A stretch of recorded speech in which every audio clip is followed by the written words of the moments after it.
Well, thank you for being here. It's been a tough day for American law enforcement the last 24 hours, and obviously the conditions in our nation continue to be, I think, challenging on a lot of fronts. But a lot of you and a lot of community wants to know what's happening here in Austin, what are we doing as a police department, and what our reaction is to what happened in Dallas. First and foremost, I want to take a moment to express our deepest condolences to Chief David Brown and the men and women of the Dallas Police Department and the Dallas Area Rapid Transit Police Department. They've lost 5 heroes that, rather than run from gunfire, ran towards the gunfire, laid down their lives, paid the ultimate sacrifice, and they are heroes, and they will always be remembered. It's just tough when you know a lot of folks, in Dallas PD. This is a profession kind of like any other profession where you have colleagues around the country and you get the news. I was at Gibbons Park last night with our community, our community protesting officer-involved shootings recently around the country, and when I got word that this was going down, I had to leave the event to start monitoring it. But your mind starts racing as to if any of your personal friends from the PD, and I think all of us have friends up there, and you start worrying, and no matter who it is a deep sense of loss that we all, I think, share. So our condolences to Chief Brown and all the people of Dallas and the Dallas Police Department and the Dallas Area Rapid Transit Police Department. We have reached out to Dallas PD, and we have offered any and all services to them, whether they need our chaplains to come up, our crime scene folks, anything they need, we've offered up. They're a great organization, and it's a great region up there. American policing is a profession where we help one another, and I don't anticipate they'll need anything from us, but nonetheless, we have offered up any resource, victim services, whatever they need to them. I also want to thank the people of Austin, Texas. The response that we received from this community of support, the messages of support, the loving messages, the supportive messages, the messages of gratitude, the gestures, of dropping off food at some of our stations, donuts of all things, donuts at our stations, just really sweet messages and letters, social media messages. I want to just tell you all that I've talked about this for many months now, and I've talked about it for years, that it's just, in life we need to hold bad people accountable. Whether they're bad people in society or bad people in policing, we all have an absolute responsibility to hold bad people accountable. But just as important, if not more important, it is to lift up good people, to lift up each other, and to show one another that we care about one another. And so to the people that have been contacting our police department from the country, lifting up our officers and our employees, as I tell you, this doesn't just impact the people wearing the uniform, it impacts our support staff, the people behind the scenes that day in, day out in that support role help us with our mission. It's very impactful what happened, but it's also very impactful, this beautiful response. To those that are putting threats towards law enforcement on social media, beware, because in the state of Texas there are some laws that you are violating, there are some laws that you may be breaking, and be very careful, because there are some limits to the First Amendment. And when you start making terrorist threats, don't be surprised when you have officers knocking at your door. Don't be surprised when you have officers knocking at your place of work. Don't be surprised when you have officers finding you and investigating your intent. This is not a joke. Threatening police officers, threatening members of our community, threatening anybody with harm is not a joke that we are not going to tolerate, and we're not going to dismiss. Like any other threat that we're always monitoring as a police department, whether it's to the peaceful gathering where people are exercising their First Amendment rights, or whatever nature of that threat is. When we learn of a threat, we're going to investigate it, and if it crosses a threshold into criminal conduct, we're going to prosecute it. So do not, unless you want to meet law enforcement, be putting crazy stuff on the internet. For those of you that are celebrating the death of 5 law enforcement peace officers that saved their life, they gave their lives in Dallas, shame on you. Because I'll be the first to say it, and I've said it before and I'll say it again, policing isn't perfect. We do have we have instances in this nation where police officers fall short. But these 5 officers that gave their lives yesterday, they had nothing to do with Minnesota. These 5 officers that gave their lives yesterday, they had nothing to do with Baton Rouge. These 5 officers that gave their lives yesterday gave it in defense and protection of their critics, in defense and protection of people that feel disenfranchised. And quite frankly, although a lot of that disenfranchisement and anger is in society is placed at the footsteps of police officers, a lot of the ills impacting this nation has very little to do with policing, has a lot to do with a lot of other issues that unfortunately we don't control. The Austin Police Department, as of last night, when we learned of this, have changed our operational footprint in the city to what we call 100% staffing on patrol. Every shift in this city on patrol will be staffed at 100% staffing levels until further notice. We're doing this for 2 reasons. One, violent crime in many, if not most, American cities is up year to date. I think that criminologists and other social scientists are starting to realize that it's not an anomaly, that it seems to be a trend where violent crime is starting to trend upward nationwide. Violent crime in the city of Austin is up year to date. Here in Austin, we are an intelligence-led, data-driven police department, and we know that July and August is the 2 most violent months for the city of Austin, and probably, if you look nationwide, probably 2 most violent months in most American cities. So we already had a plan in place that we have launched to increase our patrol footprint and our crime fighting capabilities to enhance them through July and August. And so this is not just about the officer safety, the 100% deployment, but it's also about the safety of our community. We want to disrupt and prevent and stem the uptick in violent crime in our city, and we want to end our year, even though statistics don't at the end of the day, whether it's 1 homicide or 100 homicides to the family or the victim of a crime, statistics don't matter. We know that every single crime that we prevent is a family that doesn't have to be touched by violent crime, and so we will be at 100% staffing until further notice on patrol. We will be on a tactical alert until further notice throughout the department, which means that every member of this department that is sworn, that has a badge and a gun, will be wearing this patrol uniform for 2 reasons. Number one, it will give us an additional capability in terms of response to any type of threat here in the city. Number 2, it will absolutely increase our visibility throughout the city. That will have a deterrent effect during these 2 upcoming months where we know that violence has historically gone up. And number 3, it will make sure that our officers, while they're out there, have every single piece of equipment on their gun belt, duty belt, with them available to them should they become the target of a coward that's killing people they've never met, killing people that they'll never get to meet, and killing people they never have the privilege to know. The other thing that we want to put out to this community is that we all have a collective responsibility to the safety of one another. Our greatest force multiplier in the city of Austin is the people that we serve. Our community, by and large, supports this department. Our community stands up for its neighbors, for its neighborhoods, and our community stands up with us when a crime occurs. Once the crime occurs, it's too late. We've all failed. Society's failed, the police department has failed. It is critically important that when you see something, hear something, know something is amiss, something or someone is on the verge of doing something that we are going to regret, that you don't just ignore it. Please contact law enforcement. Report suspicious behavior.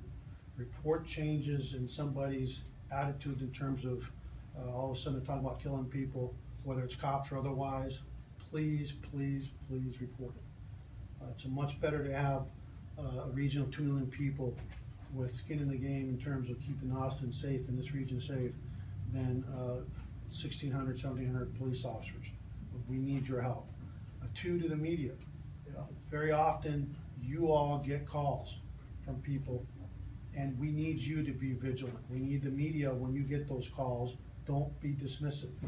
We know from the Rock Thrower series that you all got some calls that probably could have helped us solve that crime sooner.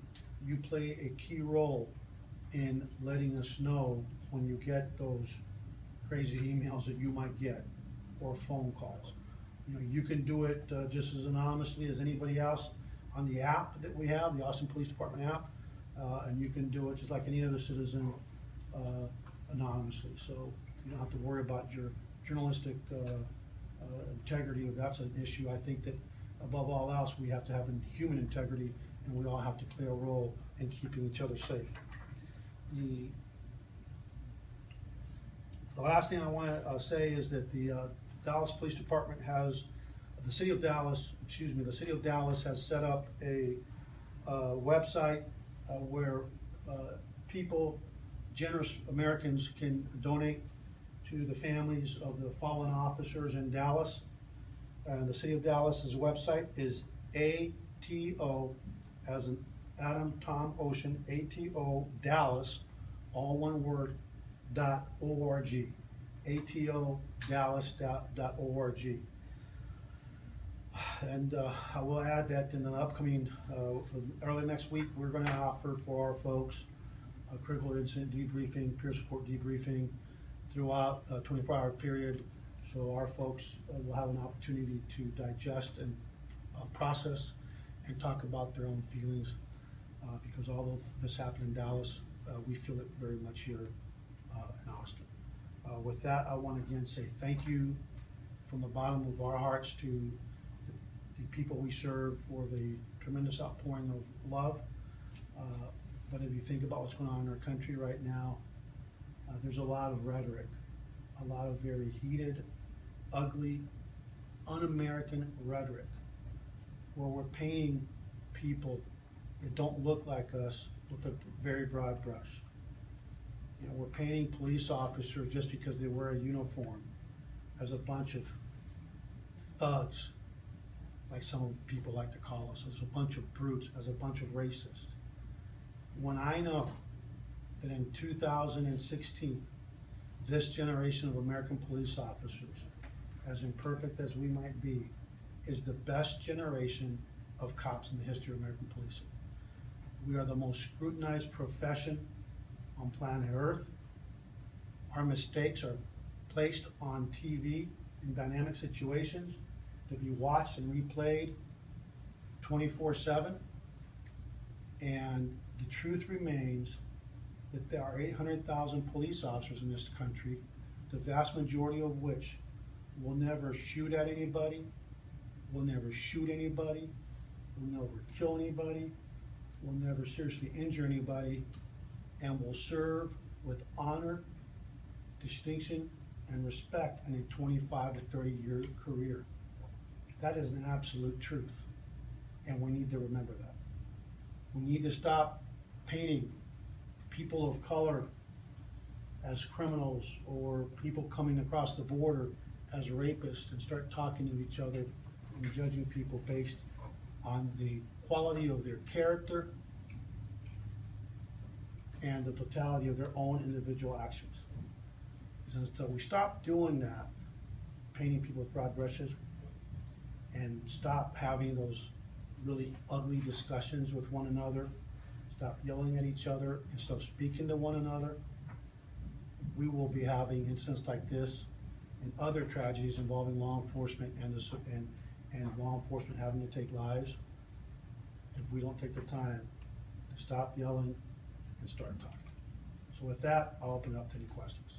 Chief, tonight you are going to graduate a group of new cadets. What are you going to say to them about this climate, about this incident, and are you worried that this climate and this incident will hurt future recruiting?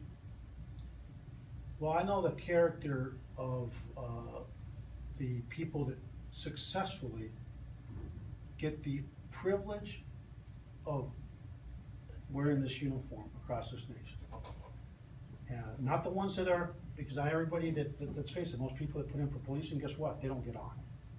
Because, you know, they're not coming to it for the right reasons. And every once in a while, some get on that aren't here for the right reasons, so we cut our losses. But I know the character of the people that want to serve in policing, and in public safety and in the military.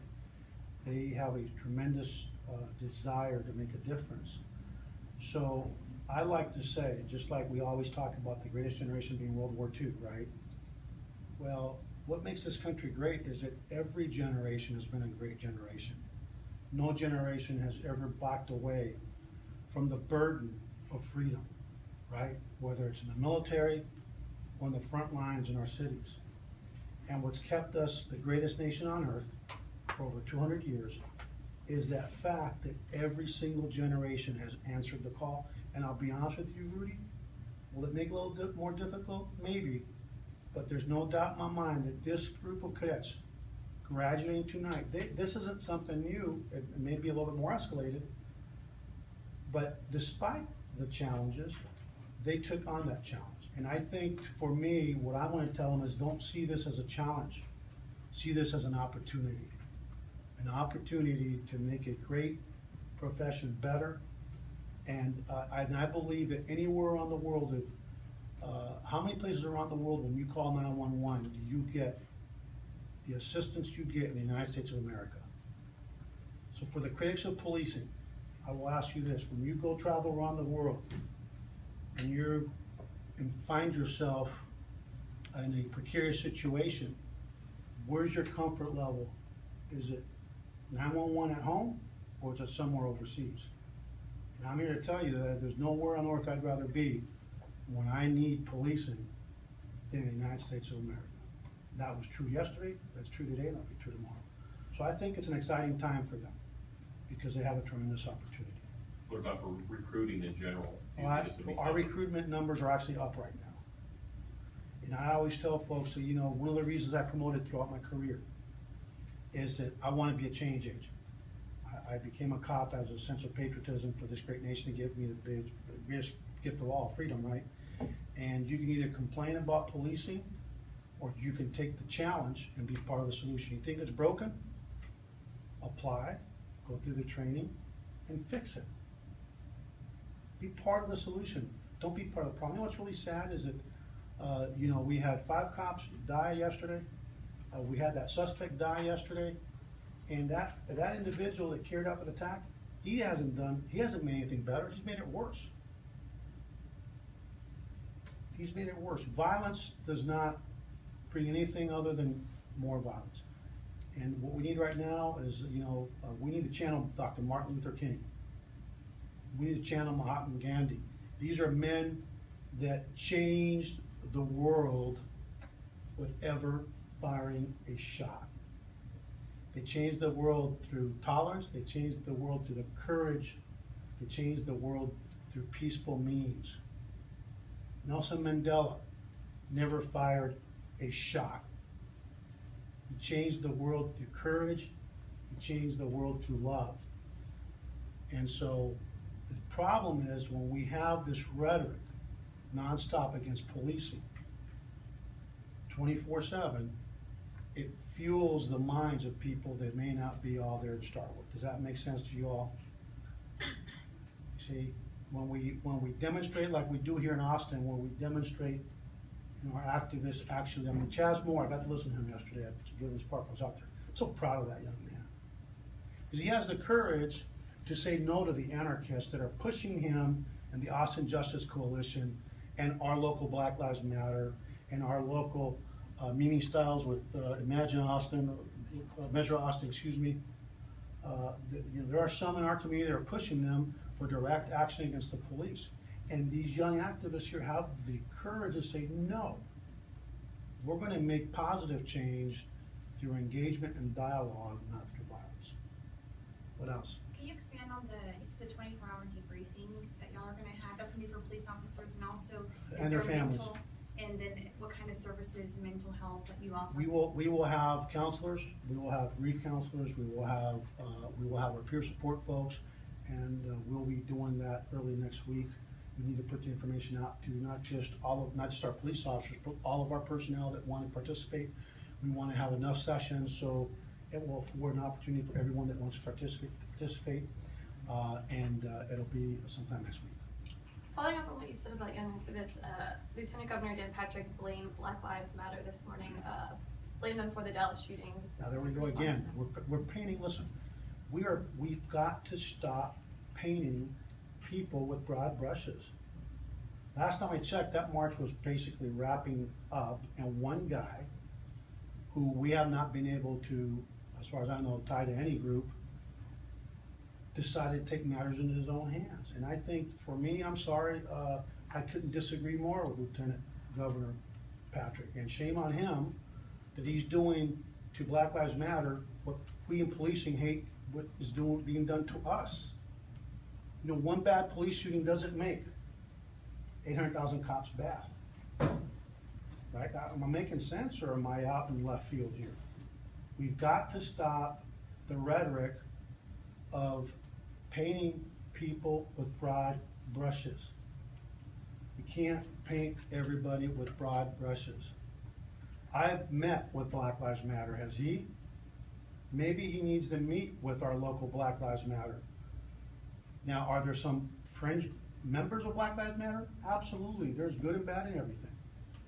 But I've met a lot of young activists in Black Lives Matter here in Austin. I can tell you the vast majority of them are good people that all they want is good policing. But I've met some activists that are nothing more than anarchists. There's a big difference between being an activist and an anarchist. And leadership is about bringing people together, not painting people with broad brushes. Chief, EPD used a robot last night. I'm not going to talk about tactics. I can just tell you that in our city, nothing would be off the table when it comes to ending a deadly threat to our police officers, our community.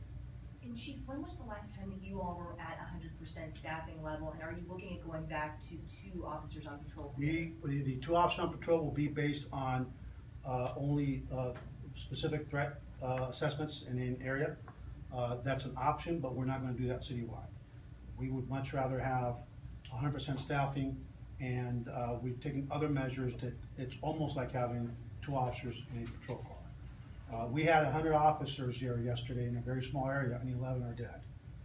So it's you know, there's, unfortunately with police officers, you're always in a responsive mode, right? We respond to the actions of suspects, and quite honestly, you're always somewhat at a disadvantage because you have to wait for somebody to act before you can react in a lot of situations. And we all know that many times action will beat reaction. So no, we're not going to do that right now, not citywide. Anything else? Yeah, Chief, is there going to be any sort of change in how you guys work events like these Black Lives Matter events? There won't be any changes other than we've always put people on the high ground to make sure that we have countermeasures in place, and we will continue to have countermeasures. What people don't realize is that if you don't have assets up high, you are at a disadvantage, and so we will continue to put people in elevated positions during these events. Are you worried that this, for the rank and file in the department, that this is going to further strain relations between the Black community, Black Lives Matter? No, this has nothing to do with the Black community. These are the actions of one individual, and I'm holding one individual accountable, and that's the person that carried out this attack. You know, those officers died yesterday ensuring that individuals that are angry at them could exercise the First Amendment right, and that's the irony. You know, we are in it together, and the truth is, you know, for our officers that think that now some of us might want to paint the entire Black community with a broad brush because of one guy, I challenge them to go listen to the interviews of the people that have just been protesting, policing. There was deep concern and love for their cops. See, because they weren't demonstrating against the very vast majority of police officers in this nation. That demonstration was against the very small numbers that fall short, right?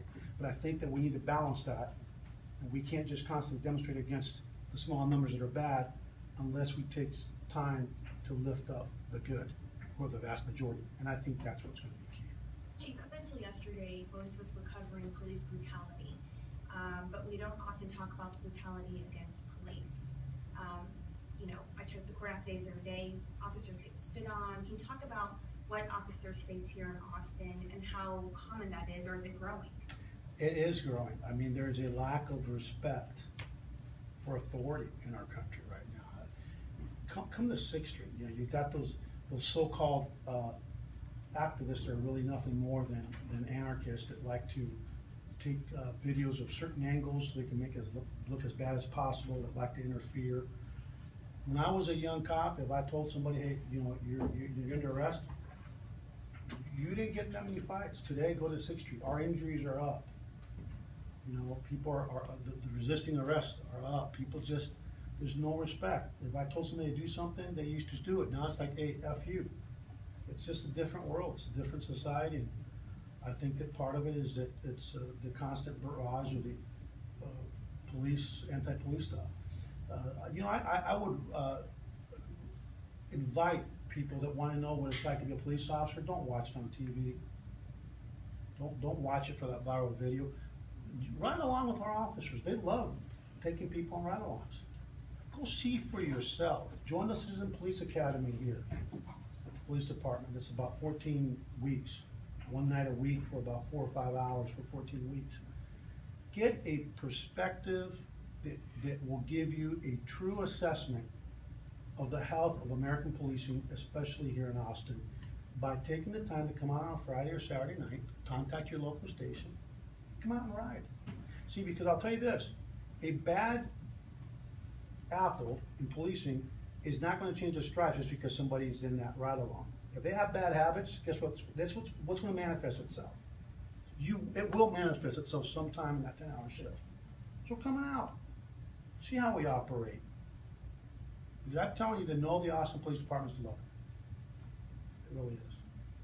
Anything else? How will APD fund this 100%? We're going to fund it through our existing overtime budget.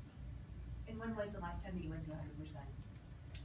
We deploy, depending on certain issues, we'll deploy it heavily, but because of the spike in violent crime that we've seen, and because of the data, it shows July and August are the worst of the 12-month year, we're going to stay at 100% staffing for as long as we can sustain it here for the next probably 8 weeks.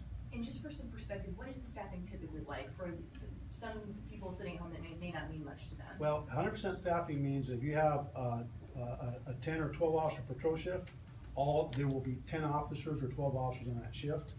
Our officers will be subjected to mandatory overtime. They will have to work overtime. It's not going to be voluntary. I just had a conference call with my command staff saying that this is not a feel-good thing that they can do. My expectation as the chief is that we've given an order and I expect it to be carried out. We want 100% staffing. We want to stem the flow of violence this summer because crime is up and we want to keep our people as safe as possible. Isn't that going to be pretty difficult? I mean, I did it right along recently and the staff was like 8 officers. Well, that's an opposed to 8 12. officer shift, yeah. But it is what it is. Listen, we're a lean department. We are a lean department. I don't want to talk about it because we've had several studies that shows we're hundreds of officers short. That's not me saying that. That's not the association saying that. Those are studies. But nobody weighs in. Nobody weighs in support of the police and their budget until the minute that they need to dial what.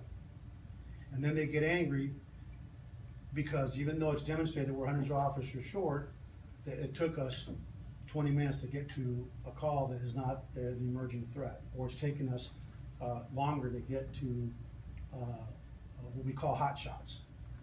Hey, our data is there. It is open to the public. We put it online.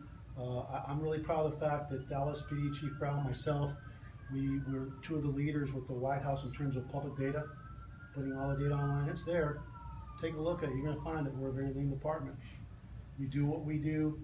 We do a very good job with what we're given, but all we ever hear is that we are the biggest budget. Well, you know, we formed government in the first place for the safety of the county. And that's what this police department's about, safety. So again, thank you. Have a great weekend, and please remember, if you see something, you know something, please report it to the police department. Thank you. Excuse me, are you going to be available for a Spanish interview? Yeah, for a few